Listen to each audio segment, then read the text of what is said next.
Hey guys, tonight we travel back, way back, to the cobbled streets and smoky courtyards of ancient Rome. But you're not here on a sightseeing tour. You're not a toga-draped aristocrat lounging in marble courtyards. Nope, you're just, you, dropped into the Roman Empire, without a guidebook, a bath, or even the faintest clue where to pee. So, before you get comfortable, take a moment to like the video and subscribe, but only if you genuinely enjoy what I do here. And if you're listening while tucked in bed, feel free to drop your location and local time in the comments. I love seeing where you're all drifting off from. Now dim the lights, maybe turn on a fan for that soft background hum. And let's ease into tonight's journey together. You wake to the sound of shouting, not a polite alarm clock or birdsong, but a mix of merchants arguing, dogs barking, and someone emptying a chamber pot onto the cobblestone below. Congratulations! You've just opened your eyes inside a Roman insula, a multi-story apartment building held together with hope and crumbling mortar. Your room? About the size of a modern walk-in closet. Stone walls stained with mildew. A straw mattress crawling with more life than you'd like to imagine. And no window, just a hole that lets in air, smoke, and the occasional pigeon. You sit up, disoriented, swatting away a fly, and realizing your tunic is damp with sweat, because of course there's no ventilation. And the upper floors where you live are the cheapest and the hottest. You fumble around in the half-light, and find your sandals, or rather, the two flattened flaps of leather, held together by twine, and your sheer willpower. You step cautiously, careful not to knock over your urina pot, because yes, you have to carry your own waste down several flights of dangerously narrow stairs later. Fun. The walls are thin, so thin you can hear your neighbor snoring. And then, very much not snoring, you try not to picture it. Someone coughs. Someone else is already singing to the gods, asking for better grain prices, or a decent bath. And you haven't even made it outside yet. You look around the room. There's not much to see. A chipped clay cup, a woven basket for laundry, a wooden comb with two missing teeth. That's it. That's your empire. Historians still argue whether most insulae had shared kitchens, or none at all. But what they do agree on is, no one was whipping up pancakes in here. If you want food, you'll need to find it on the street. You throw on your tunic, wrinkled, sweat-stained, and a bit too short.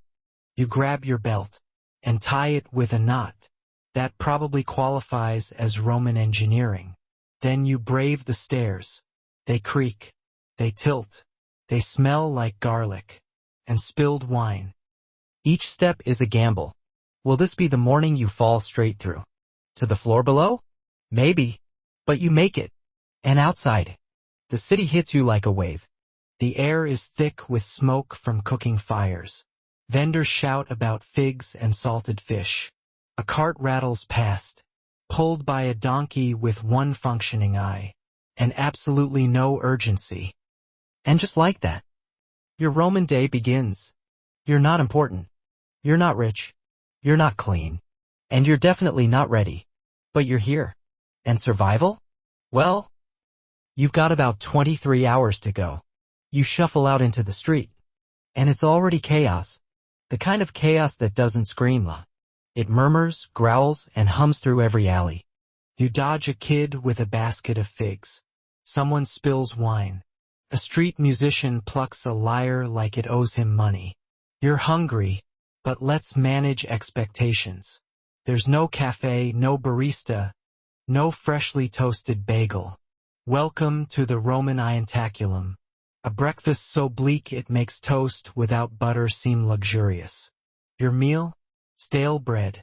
Possibly yesterday's, possibly last week's. Hard enough to chip a tooth, soft enough to grow mold. If you're lucky, you get a smear of garum, a fermented fish sauce that smells like regret and low tide. The wine is watered down, because drinking it straight is considered barbaric. But don't worry, The water it's mixed with is probably contaminated anyway. So you're sipping disappointment, chewing on limestone bread, and pretending it's enough to start the day. You sit near a public fountain, surrounded by other sleep-deprived citizens, gnawing their way into consciousness. One guy's already yelling about grain prices. A woman nearby is selling boiled chickpeas, and a mangy dog is eyeing everyone like it's in charge. Historians still argue whether breakfast was commonly eaten at home, or mostly on the street. But one thing is certain. No one's flipping pancakes or blending smoothies. There's a loud clang as a vendor knocks over a crate. You glance up and see two kids sprinting, arms full of stolen fruit. No one chases them. Not worth it. You finish your breakfast. And by finish, I mean you stop trying to eat the unchewable crust and toss it to the dog, who doesn't hesitate. You rise, brush off your tunic, and brace yourself, because now, it's time to do your business. And in ancient Rome, that's a group activity. You head for the nearest latrina, a public restroom that redefines both public and restroom. You arrive to find a long stone bench with evenly spaced holes.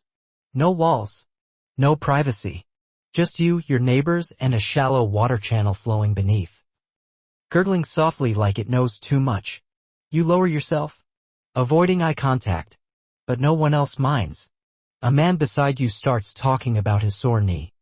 Another is reading aloud. Something philosophical, maybe poetic. You're trying to disappear. Then it appears. The tersorium, a communal sponge, on a stick, sitting in a bucket of vinegar. Theoretically sanitized. Realistically seasoned. You hesitate. You wipe. You try not to think. If you're lucky, you brought your own rag. If you're rich, maybe moss. But today, you share. And now you carry the quiet shame of Roman hygiene. Historians still debate how sanitary latrini really were. But we all agree on this. They were memorable. You rise, rinse your hands in the communal basin. That's hosted more fingers than a handshake convention. And step back onto the street. You're lighter, slightly broken inside, and somehow still not done with the morning. Because now, you need to work, or at least look like you're trying. The workday begins not with a whistle or a pep talk, but with a man yelling Latin profanities while waving a stick. You're late. Not by much, just enough for your foreman to notice. And in Rome, being late means losing wages, respect, and possibly a tooth.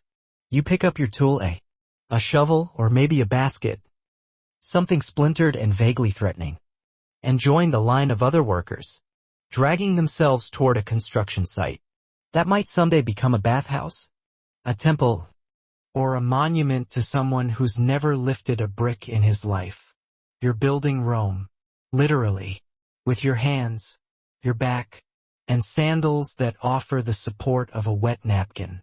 The sun's already high, your tunic sticks to your skin like regret, and you haven't even lifted anything yet. You get to your assigned post. Your job? Hauling clay bricks the size of small tombstones, up a slope that laughs at the concept of traction. Around you others are digging, sweating, grunting, and occasionally swearing in Greek.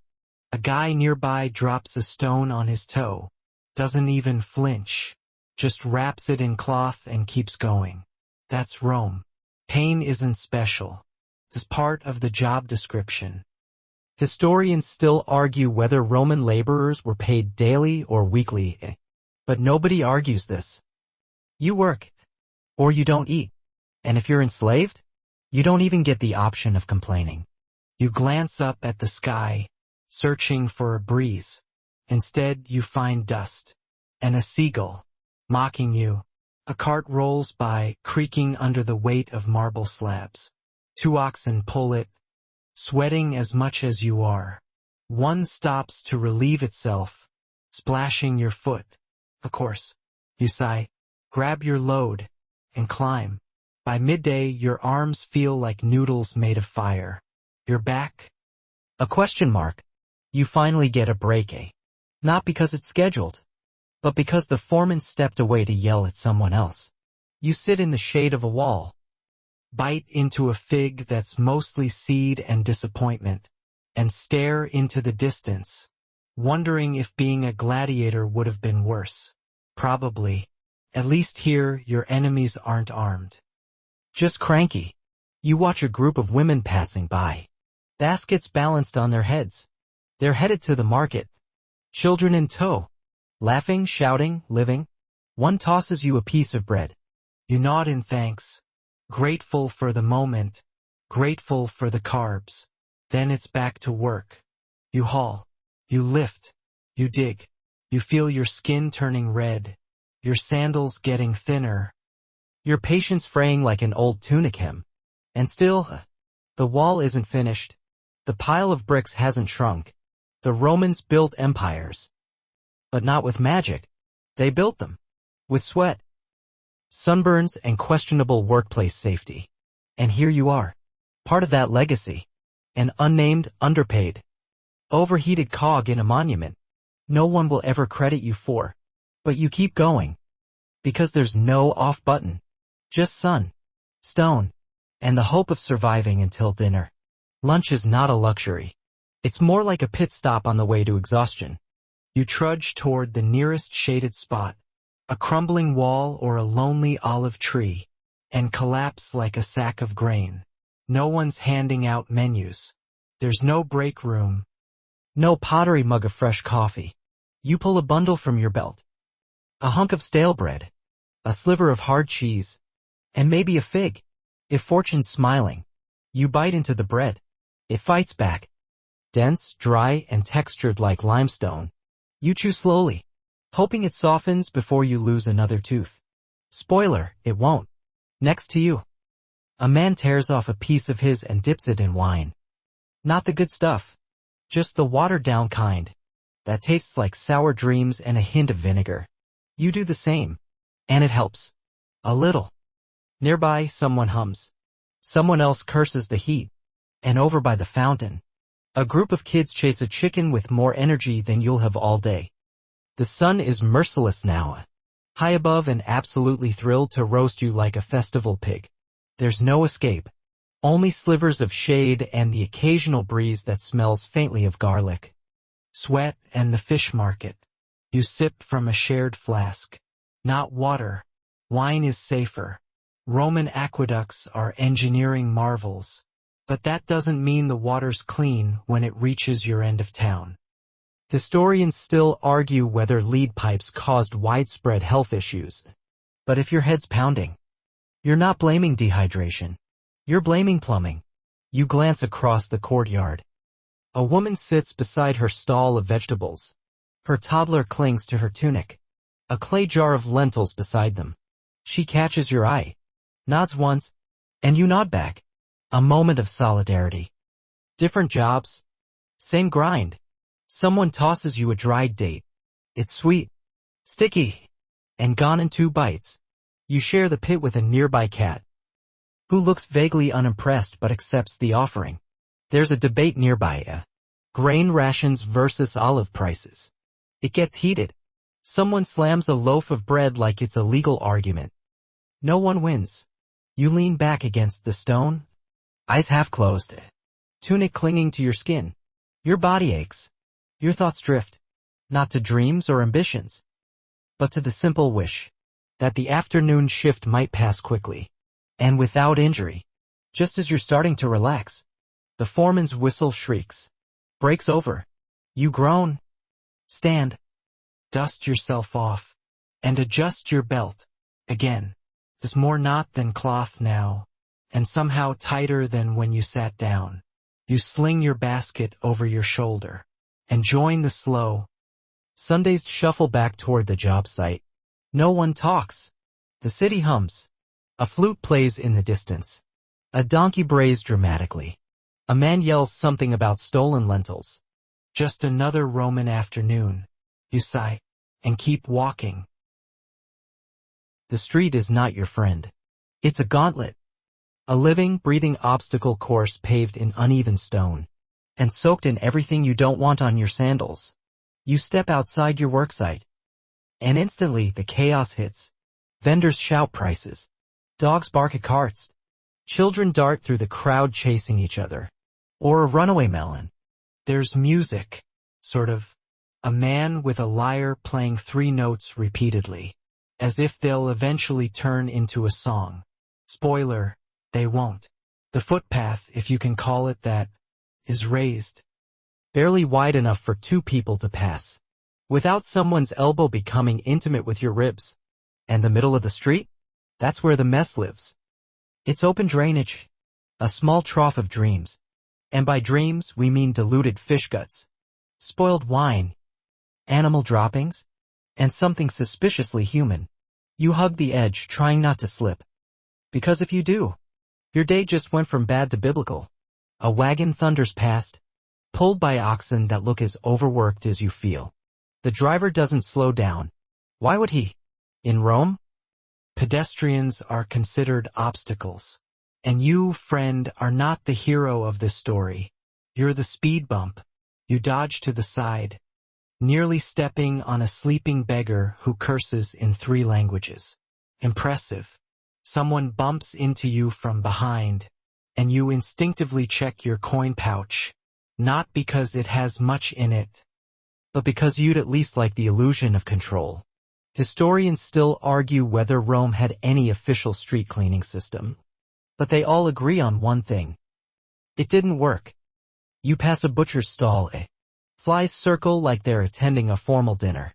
He waves his cleaver with a grin, offering meat that's been out long enough to apply for citizenship. Next to him, a fishmonger sells eels, so fresh they're still squirming. You pretend not to notice their little eyes. The smell is layered. Salt, sweat, smoke, sewage. A scent you could bottle and call desperation number 5. Above you, laundry flaps from windows. Below, a rat scampers across your foot like it owns the place. And honestly, probably does. The crowd thickens near the forum. Men in togas argue about politics. Someone quotes Cicero. Someone else throws a fig. You slip between a group of women bartering for olive oil, and a cluster of youths gambling with dice carved from bone. One looks up and asks if you want in. You shake your head and keep moving. You've already gambled enough by walking through this chaos in sandals with a broken strap. You pass a statue of an emperor whose name you can't pronounce. He's missing a nose and dignity. At the base, a child pees while his mother gossips 2 feet away. You make a mental note never to touch statues again. Suddenly, a parade bursts onto the street. Trumpets blaring, dancers leaping, and a man shouting the glory of some minor god you've never heard of. Everyone stops to stare. You pretend to care. Mostly because moving through this crowd now is impossible. A chicken brushes your leg. And just like that, the parade ends. As quickly as it came, it dissolves into the swirl of Roman life. You take a deep breath, instantly regret it, and press onward. This is Rome. Glorious, chaotic, and absolutely relentless. And you're just trying to stay upright. If you thought the streets were rough, just wait until you try to get clean. You're sticky, sunburned, and starting to smell like regret dipped in olive oil. Time to visit one of Rome's most iconic public institutions, the bathhouse. The thermi are massive, echoing halls of steam and sweat, where privacy goes to die. And modesty is a rumor. You pay your entrance fee, a few coins you can't really spare, and step into the apoditarium. The changing room. It's packed. Bodies of every shape and status. Twisting, turning, and discarding tunics into cubbies or baskets. Watched over by a slave who may or may not steal your stuff.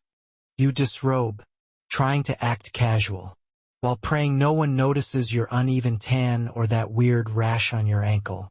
Then comes the tepidarium, a warm room meant to start the sweating process. It smells like steam, feet, and a hint of time. Next, the caldarium, the hot room. Very hot. It's a humid oven of stone and echoes. You sit on the edge, toes curled against the scalding floor, sweating from places you forgot existed. The man next to you hums. Another scrapes his skin with a strigil. A curved metal blade used to remove sweat, oil, and dignity. You do the same, coating yourself in olive oil before scraping it off like cake icing. It feels both satisfying and deeply gross. Someone belches. Someone else argues about gladiator rankings. A child screams in the distance, either from delight or trauma. Hard to tell. Historians still debate whether bathhouses were truly egalitarian. But from where you're sitting, everyone is equally sweaty. And that counts for something. Now comes the frigidarium. The cold plunge. You hesitate at the edge, toes trembling. Then, with a deep breath, and one final whimper, you jump. Cold. So cold. Every part of your body protests. You surface gasping like a startled carp. Eyes wide. Heart pounding. And just like that, you're awake again. You sit on the edge. Goosebumps rising. As you catch your breath. Nearby, two men debate philosophy, while slapping each other's backs. A woman braids her child's hair. An older man stares into space, perhaps contemplating his mortality, or just enjoying the echo of dripping water. You towel off it, if you're lucky enough to have a towel, and dress in your now damp tunic. It clings in all the wrong places. You sigh. Bathing should feel like renewal. Instead, it's like emerging from a wet argument with yourself. You step outside. The air cool against your clean-ish skin. For a moment, you almost feel civilized. Then a goat trots past, followed by a man in a stained tunic, shouting something about tax collection. And just like that, Rome welcomes you back. Clean but not safe. Refreshed, but still broke. And with a few hours of sunlight left, before the night brings its own special kind of chaos. You roll your shoulders, pop your neck, and head toward dinner. If you're lucky, you won't have to eat standing up again. But let's be honest, you probably will. Dinner in ancient Rome isn't exactly a candlelit affair. It's more like a desperate scramble for calories.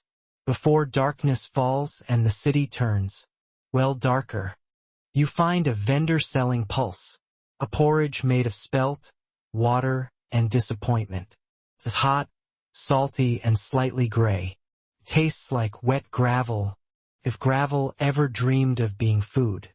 You chew slowly, ignoring the gritty texture and occasional crunch.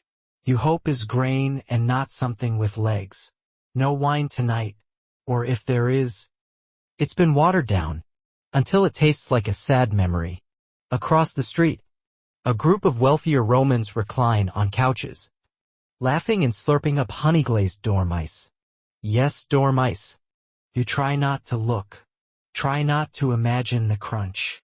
You eat your porridge under a flickering oil lamp, surrounded by the sounds of clinking cups, street musicians on out-of-tune lyres, and the occasional distant scream that may or may not be from a drunken brawl. Night is coming, and Rome after dark? She's not a gentle hostess. You gather your things, a wooden spoon, a half-eaten fig, and whatever pride you didn't spill on your tunic. The streets now glow orange from scattered torchlight, casting long shadows over cracked walls, and alleyways that seem to breathe. There are no street lamps, just oil, fire, and hope. The vigiles, Rome's night watch, are supposed to keep the peace. But they're tired, underpaid, and often more interested in a bribe than a brawl. You step over a passed-out man, and edge around a group of loud men dicing on a doorstep. They glance at you. You don't look back. Historians still argue whether Rome was truly dangerous at night, or if we've dramatized it. But right now, it feels like walking through the world's oldest haunted house. A woman rushes past with a bundle of herbs. A dog growls from behind a gate. Somewhere, a baby cries. Somewhere else, silence. You hurry home, heart pounding just a little too fast. Finally, your insula looms in the torchlight. That familiar, crumbling tower of danger and drafty stairwells. You climb slowly. Your knees ache. The stairs groan. One step shifts beneath your foot, and for a moment you see your life flash before your eyes. Spoiler, it's mostly laundry and indigestion. You reach your floor. Push open the door. Inside, stuffy, dim, and loud in that unique way only a shared one-room home can be. Your brother is snoring. Your sister's baby is wailing. The goat is chewing something that used to be your sandal. You sigh, slip off your sandals, crawl onto your straw mat. Your body protests. Your stomach grumbles. Your back is sticky with sweat. But you made it. You're alive. You survived another Roman day. And in this city, that counts as a win. You close your eyes, but sleep doesn't come easily. Because in Rome, the night doesn't sleep. Prowls. Your room groans with the heat of the day. Stone walls radiating warmth like tired bones. The straw mattress beneath you crackles every time you shift. The smell, sweat, mildew. Maybe goat is stronger now. There's no breeze. Just the dull hum of the city beyond your windowless wall. You try to relax. To breathe.